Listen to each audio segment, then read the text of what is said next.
Hi, this is Linda Burton And this is Leslie. with Let's Talk. Hey, Linda, how are you doing today? I am doing good, Leslie. What's going on? I want to share something with you that happened to me today. I was on my way to church, and as I was driving, this lady or this car sped out and got on the other side of the road. And while the person was driving the car, she lost control. And it Oh, sped off to the side of the road, went down in a ditch, and I think it almost hit like a tree. And so naturally, when I saw that, my immediate reaction was just to pray. So I prayed for the person who was in the car. And I saw that there was no like serious damage. So I pulled over. I pulled over to call 911. mhm. And as I did that, I saw cars just drive on, slow down and drive, slow down and drive, slow down and drive. So I waited and I reported the incident to the dispatcher, and they said they'll be right there. So while I was waiting for the dispatch to, come on to send the ambulance down, I got out the car and I saw a lady with two children. One little boy hopped out the car and got into another car, which was weird, but I didn't think anything about it. And then the lady was holding a little girl, like she might have been maybe 2 or 3. So I got out the car. I was like, ma'am, are you okay? Are you okay? She was like, yeah, we're fine. We're fine. I said, I just want you to know I called, 911 and someone's on their way. So just relax. She said, thank you. Thank you. And I proceeded to get back in my car and I said, no, let me just wait.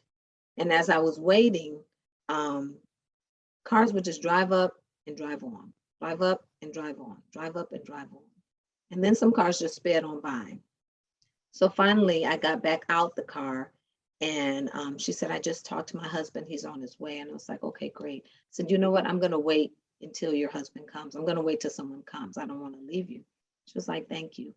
And then I got out the car and I went towards her and I said, can I pray for you? And I prayed for her. She let me pray for her. And then I saw that they were shivering because it's cold here. So I said, do you want to come wait in my car because it's cold? She said, she motioned to her daughter. She said, do you want to wait in the car? And she said, yes. So put her in the car. She stood at the door, the passenger side. I turned the heat up so she can warm up a little bit. And she was like, well, where were you on your way to? I said, I'm on my way actually on to church. And she said, oh, wow, fancy that. And I said, where were you on your way to? She said, I'm going home. We just got back in town. We flew in from the airport from Norfolk. And so we had small talk. But just the thought, Linda, all these cars were just speeding on. Nobody stopped. Nobody stopped, but maybe 2 cars. And it had to have been about 8 or 9 cars that drove past us. Mhm. And eventually her husband did come. I stayed in the car and waited. She got her daughter, got the daughter out. Her husband came. And so she said, bye. And I said, bye. Um, but I was shocked. I was shocked that nobody stopped. Here's a lady with a toddler in her arms. Nobody stopped, Linda. Mm. That was so disheartening because my first inclination is when you see someone hurt, don't you stop to find out if they're okay? Yeah. And then my mind went to the story in the Bible about the Good Samaritan. And I'm not tooting my own horn or anything like that, but just to prove a point that in that story, it talked about the man who was beaten up by some thieves. And these different types of people walked past them until finally one person stopped, cleaned him up, took him to a den, and said, I'll pay for this person until he gets better. Mhm. And Jesus made a point about when you see someone in need, what are we supposed to do? We're supposed to stop. We're supposed to help if it's in our heart. But now everybody is in such a rush, or, got to go somewhere. I got something on my mind, or I'm not going to stop because I might be in danger too. Yeah, naturally, my first thought was, is this person okay? My second thought was, uh-oh, I'm by myself too, Mhm. but that went out the window. So what do you think, Linda, about that? What are your thoughts? What you just clarified is kind of what I was thinking. Like, if it was a man, would you still, I mean, you could still stop, but would you let him go in your car? You know what I mean? Like, because at the same time, we do have to protect ourselves. And in the same Mhm. time, we're not in the world that, like, how it used to be before I was born, I guess, when you can unlock the door, you know what I mean? Yeah, Like, actually, yeah, keep the door unlocked and different yeah, things like that. And a closed door means do not, you feel safe. You don't have yeah, to lock it or anything. yeah, And will it make a difference of the time of day? You know yeah, what I mean? Like, I yeah, think everything plays a part of that. yeah. Now, You're um, right. You're right. I do see stuff and I do call 911 and I do wait, but because of the world we live in now, if they look safe, I stay in my car and wait.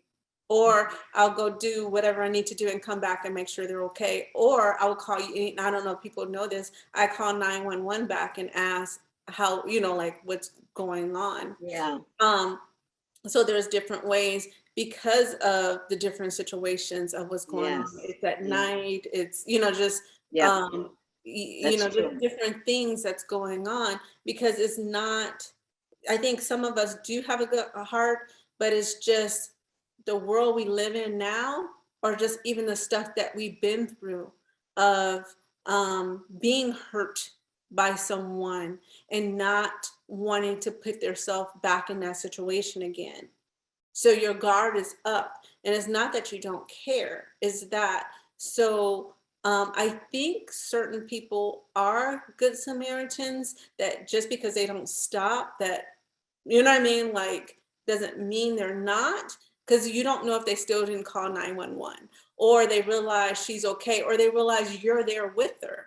You know what I mean? So she wasn't Yeah. just a single. So you really, it's kind of hard. And you know me, I'm an Yeah. overthinker, so I'm thinking like all this other Yeah. Yeah. Yeah. at the same time. So it doesn't make it really fair to just say it that way. But I really do see what you're saying of a good Samaritan. What does that look like now? What is expected of a person? Like, what is the limit of that?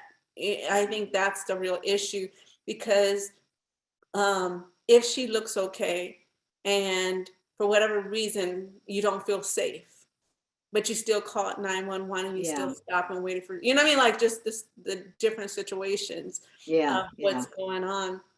So I That's think it's true. that. I know one of the things to me, even when I hear paramedics, I'm sorry, when I hear paramedics and different things, to me, it just makes me think like, let's pray for that person. I'll always Yeah. stop, because I had that happen before of waiting for a paramedic and it feel like it's taking forever. Yeah. And that 1 second or 5 extra seconds of them waiting for you to slowly move over, or you know what I mean, like trying to keep your speed and not like get out their way, is Yeah. somebody's life of not having a breath to breathe or in so much pain or a situation that could be life and death. So a good Samaritan can even be somebody just hearing it, pulling over, praying, and staying out the way. Another Samaritan can be, especially if they have the skills of a doctor or someone that has, CPR training and different things like that, is going to the situation. So I don't think a good Samaritan is always just a visible thing, like you being next to her. It could be somebody just praying and moving out the way or calling 911, different things like that. So I learned a long time ago, we have to think bigger than what's in the box of what we think something is, because the world is so much bigger now. So I know that lady appreciate you and you did more. And it makes me curious, like if you didn't stay, will anybody, what would have anybody else pulled over and stay with her? Hmm. But Hmm. because you were there, they're like, oh, she's taken care of now. She's okay now. You Yeah. know. And you're right. And then I'm thinking too, just the fact that here this lady trusted me to put her daughter in my car. Mm, You know, yeah. either she could have been in shock still of what happened and not thinking clearly, but or she just saw something different on me that she felt she could do that. You know, she was outside. Her daughter was in the passenger seat. Now the door was open, but still her daughter was in my car. Yeah. So, you know, you're right, Linda, our world is different. And back in the day, like 900 years ago, maybe it would have been, maybe the response might not have been so the way it is now. But you're right, we do have to be precautionary in our approaches to things. And if it was at night, would I have stayed? Probably not. I would have called and probably moved up a little further. Um, if it was a man, I definitely wouldn't have gotten out of my car, you know, so you never know. Factors, there are a lot of factors concerning any situation. Um, if I was by myself and this lady was by herself, I probably would have still acted like this, but maybe the time of day would have still determined my response. You know, if it was at nighttime, I'd still would be, you know, cautionary in how I approached it. But you're right, a good Samaritan can be a lot of different things. You don't necessarily have to physically do some things. It could be something as simple as a prayer, a phone call, you know, listening in, pulling over. So I think it's going back to the point that being a good Samaritan in life means considering others before yourself. Yeah. And Willing to make some type of sacrifice, even if it is just calling, even if it is just moving out the way and slowing down your schedule. It sounds major, but you don't know how much that is to save someone's life, or that situation of yeah, how that makes a difference. Because if five people do the exact same thing of just pulling over instead of, the paramedics trying to go around or waiting, you don't know if that's 5 minutes without a breath or 5 minutes without, you know what I mean, the pain they're in, or whatever. So I think that that's really, right. That's right. That's right. And a good Samaritan can be someone that takes the time to wait. I'm just thinking, since we're on this traffic topic, like I heard a story of about a man who was behind a car, and you know, it was a 2-lane highway. And because they did not wait, they went around the car that was waiting because there was traffic, you know, turning the opposite direction. They did not wait. They got around the car and head on collision because they didn't wait. oh wow. So wait, Yeah. that's a good Samaritan. Again, thinking about other people, where you have to go is may not be that important at that time. Just wait. Yeah. So, yeah. But I don't want to end on a doom and gloom note, but I do want to say that, yeah, let's be good Samaritans in life. Let's think about others. Let's do for other people in ways that may not be recognizable, but when you put other people before yourself, you've made a better choice in Yeah, a lot of ways, you know. that's good. Be more aware of your surroundings and what's going on and what you can and can't do. But you have to be safe yourself. Use wisdom. Yeah. Yeah, yeah. Yeah. Use I wisdom. like that. And it's weird. Sometimes we don't even see the outcome of it, of, how just doing that made a difference. Just how by pulling over as soon as you hear a fire truck or something, compared to, oh, they're like a block behind me, let me wait. Yeah. Just pulling it. You don't know how much that makes a difference for that driver to get where they're going. You know what I mean? Of braking less and different things like that, or who's following your need. So That's right. That's right. That's good, Linda. Well, you know, I think this was a good topic, and I always like to end on a good note. I always like to end on a high note. And, you know, if you like what you heard, and I know you did, Linda liked it. I liked it. I absolutely love the opportunity to be a blessing in someone's life today, and that made a huge difference in my day. If you liked it, please be sure to hit the like button.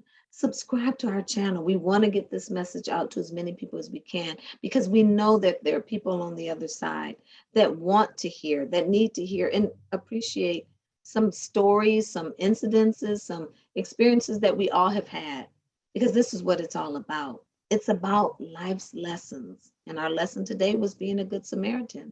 And it's about laughter. Don't forget to laugh. Don't forget to take the time to laugh and enjoy life. And it's about love, because the ultimate goal is to what? Make relationships that last. until next time. Bye. Bye.